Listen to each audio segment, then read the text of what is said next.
Hi friends, welcome back to our channel. இன்றைக்கி நம்ம என்ன பார்க்க போகிறோம் அப்படின்னு பார்த்தீங்கன்னா, ரெஸ்டாரண்ட் ஸ்டைலில் சிக்கன் செமி கிரேவி எப்படி பண்ணுறதுன்னு தான் பார்க்க போகிறோம். நீங்கள் வந்து நம்ம சேனலுக்கு புதுசாக வந்திருக்கீங்க அப்படின்னாக்கா மறக்காமல் நம்ம சேனலுக்கு லைக் பண்ணுங்கள், நம்ம சேனலுக்கு சப்ஸ்கிரைப் பண்ணி சப்போர்ட் பண்ணுங்கள். மறக்காமல் அந்த பெல் பட்டன் ப்ரெஸ் பண்ணிக்கோங்க. இப்போ வந்து ஃபஸ்ட்டு கடாயை நல்லா சூட் பண்ணிக்கோங்க. அதில் வந்து ஒரு ஸ்லைஸ் அளவுக்கு பட்டர் ஆட் பண்ணிக்கோங்க. பட்டர் எதுக்காக ஆட் பண்ணுறோம் அப்படின்னு பார்த்தீங்கன்னாக்கா, இது நல்லா டேஸ்டியாக இருக்கும் அண்ட் ஸ்மெல் நல்லாயிருக்கும், அதுக்காக தான். இப்போ இந்த பட்டர் நல்லா உருக்கின உடனே கொஞ்சம் ஆயில் ஆட் பண்ணி அதில் வந்து சீரகம், கொஞ்சம் கருவேப்பிலை போட்டு நல்லா வறுக்க விட்டுக்கோங்க. இது நல்லா பொரிஞ்ச உடனே வந்துட்டு 2 ஆனியன் எடுத்து கட் பண்ணி அதில் மிக்ஸ் பண்ணிக்கோங்க. ஆனியன் நிறைய போட்டோம் அப்படின்னாக்கா வந்து நம்ம கிரேவியே வந்து செம்ம டேஸ்டியாக இருக்குங்க. இது நல்லா வணங்கின உடனே 1 டேபிள் ஸ்பூன் அளவுக்கு ginger garlic paste and 1/4 table spoon அளவுக்கு மஞ்சள் தூள் போட்டுக்கோங்க. மஞ்சள்தூள் நல்லா மிக்ஸ் ஆன உடனே 2 டேபிள் ஸ்பூன் அளவுக்கு மல்லித்தூள் போட்டுக்கோங்க. ஏன்னா நம்ம நான்வெஜ் செய்கிறோம் அப்படின்றப்போ மல்லித்தூள் வந்து கொஞ்சம் அதிகமாக போட்டுக்கலாம், அது நல்லாயிருக்கும். இப்போ மல்லித்தூள் போட்டு நல்லா மிக்ஸ் பண்ணிக்கோங்க.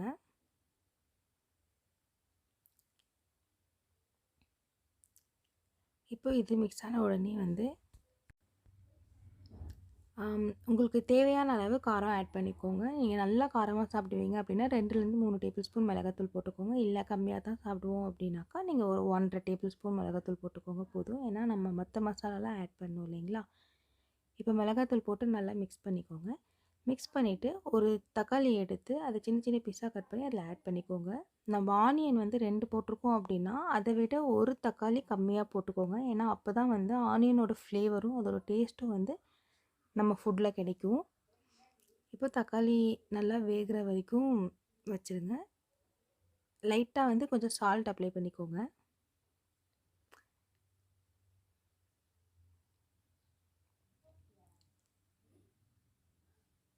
தக்காளி நல்லா வணங்கின உடனே வந்து ஒரு 1/4 பேக்கெட்லேருந்து 1/2 பேக்கெட் வரைக்கும் வந்துட்டு சிக்கன் குழம்பு மசாலா ஆட் பண்ணிக்கோங்க. நான் வந்து ஆச்சி மசாலா யூஸ் பண்ணியிருக்கேன். இது நல்லா டேஸ்டியாக இருக்கும். உங்களுக்கு என்ன மசாலா பிடிச்சிருக்கோ அதை ஆட் பண்ணிக்கோங்க. இப்போ சிக்கன் மசாலா போட்டு நல்லா அது வணங்கினதுக்கப்புறமா வந்து நம்ம சிக்கன் எடுத்து க்ளீன் பண்ணி வச்சுருப்போம் இல்லையா, அந்த சிக்கன் அதில் ஆட் பண்ணிக்கோங்க.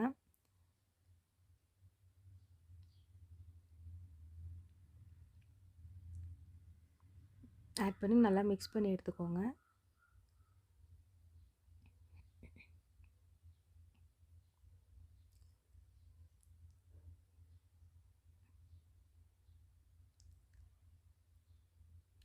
தேவையான அளவு சால்ட் ஆட் பண்ணிக்கோங்க. சால்ட் ஆட் பண்ணதுக்கப்புறம் வந்து நம்ம வீட்டிலையே வந்து ஒரு கறி மசாலா ரெடி பண்ணி வச்சுருப்போம் இல்லைங்களா, அந்த கறி மசாலா வந்து ஒரு 2 டேபிள் ஸ்பூன் அளவுக்கு இதில் ஆட் பண்ணிக்கோங்க. ஏன்னா வந்து அந்த கறி மசாலா அப்ளை பண்ணும்போது இது வந்து ரெஸ்டாரண்ட் ஸ்டைலில் அப்படியே இருக்கும். அண்ட் நம்ம ரெஸ்டாரண்ட் ஸ்டைலில் ஒரு மாதிரி டார்க் பிளாக் கலரில் வரும் இல்லைங்களா, அந்த கலரும் வந்துட்டு இந்த கறி மசாலா போடுறதுனால நம்மளுக்கு தாராளமாக கிடைக்கும். நம்ம வந்து இதில் ஃபஸ்ட்டு வாட்டர் ஆட் பண்ண வேணாம். ஏன்னா சிக்கன் கொதிக்கும் போதே வந்துட்டு அதில் தண்ணி வரும் அப்படின்றதுனால இதை நல்லா மிக்ஸ் பண்ணிவிட்டு இதை வந்து கொஞ்சம் நேரம் மூடி வச்சுருக்கோங்க. ஒரு 5 மினிட் அந்த மாதிரி அளவுக்கு நல்லா மூடி வச்சுக்கோங்க. இப்போ பாருங்கள், இதில் நம்ம தண்ணியே ஆட் பண்ணல, ஆனால் இதில் ஆட்டோமேட்டிக்காக வந்து தண்ணி வந்திருக்குது.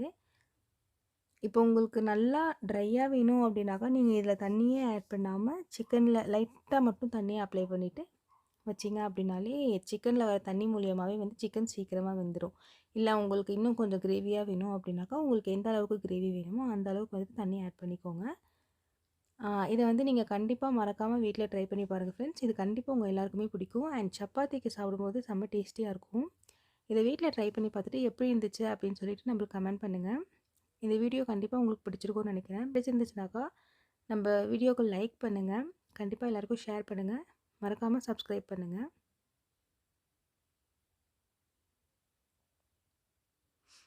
இப்போ நல்லா சிக்கன் வெந்துருச்சு. சிக்கன் வந்து ஒரு 5 மினிட்ல சீக்கிரமாக வெந்துடும். அதனால நம்ம இதை குக்கரில் தான் போட்டு யூஸ் பண்ணணும் அப்படின்றது கிடையாது. நம்ம குக்கரில் போடுறத விட நம்ம இந்த மாதிரி கடாயில் போட்டு செஞ்சோம் அப்படின்னாக்கா வந்து அந்த சிக்கன் வந்து சாப்பிட்றதுக்கே ஒரு தனி டேஸ்ட் ஆகும் அண்ட் எல்லாருக்குமே பிடிச்ச மாதிரியும் இருக்கும். தேங்க்யூ ஃபார் வாட்சிங் திஸ் வீடியோ. கண்டிப்பாக நீங்கள் இதை எல்லாருமே வீட்டில் ட்ரை பண்ணி பாருங்கள். உங்கள் எல்லாருக்குமே ரொம்ப பிடிக்கும்.